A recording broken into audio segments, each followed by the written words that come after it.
Voter list का जहां तक सवाल है, उसके विरोध में बहुत सारे लोग हैं और वो इसलिए हैं क्योंकि अभी 1 साल पहले बिहार में चुनाव हुआ है, पूरे देश के साथ बिहार में भी चुनाव हुआ है। इलेक्शन कमीशन ने ही वोटर लिस्ट बनाया, उसके आधार पर उसी वोटर लिस्ट में जिनका नाम था उन्होंने पार्लियामेंट का इलेक्शन किया है, प्राइम मिनिस्टर का चुनाव हुआ है।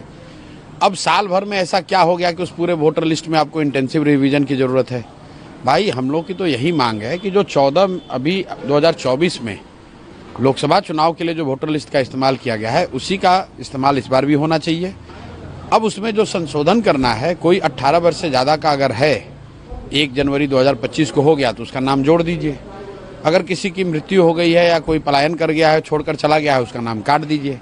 इसके अलावा और कोई उसमें संशोधन की ज़रूरत समझ में नहीं आती है।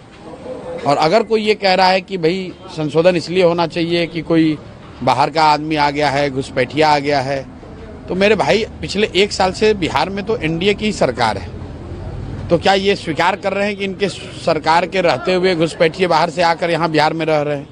बाहर से लोग आ गए, रिफ्यूजी आ गए, शरणार्थी आ गए, आतंकवादी आ गए, कौन आ गया? और आया तो क्या यहाँ बिहार सरकार सो रही है? बीजेपी वाले जो ऐसे बेवकूफ लोग हैं, अरे भाई अगर घुसपैठिए बिहार में आ गए तो सरकार तुम चला रहे हो, तो घुसपैठियों को क्यों नहीं पकड़ा? तो घुसपैठियों को क्या बीजेपी वाले बिहार में लेकर आए हैं? 50 लाख बिहार के बच्चे जो बाहर मजदूरी कर रहे हैं, क्या वो बिहार के लिए घुसपैठिए हैं? उनको मत का अधिकार होना चाहिए कि नहीं होना चाहिए? अगर कोई आदमी यहाँ से जाकर गुजरात में, महाराष्ट्र में नौकरी मजदूरी कर रहा है और चुनाव के समय में आकर यहाँ वोट करना चाहता है, तो उसको मत का अधिकार होना चाहिए कि नहीं होना चाहिए? तो क्या इलेक्शन कमीशन ये मान रहा है कि अभी जो 2024 में लोकसभा का चुनाव हुआ वो शुद्ध मतदाता सूची से चुनाव नहीं हुआ था? क्या इस देश की देश का पार्लियामेंट और प्रधानमंत्री का चुनाव अशुद्ध मतदाता सूची के द्वारा किया गया है? पहले इलेक्शन कमीशन ये स्वीकार करे कि जो 24 का मतदाता सूची था वो शुद्ध नहीं था।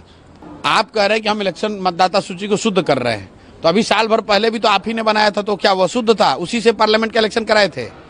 और अगर वो अशुद्धता आ गई इलेक्शन के, लोकसभा इलेक्शन के बाद, तो अशुद्धता क्या है कि लास्ट के 2 महीने में अब चुनाव होना है, तो इलेक्शन कमीशन कह रहा है कि हम नया इलेक्टोरल रोल बनाएंगे। आप बताइए कि 50 लाख से ज़्यादा बिहार के लड़के, बिहार के युवा जो बाहर मजदूरी करते हैं, रोजी रोजगार करते हैं, वो तो दिवाली छठ में आएंगे, वो कैसे फॉर्म भरेंगे?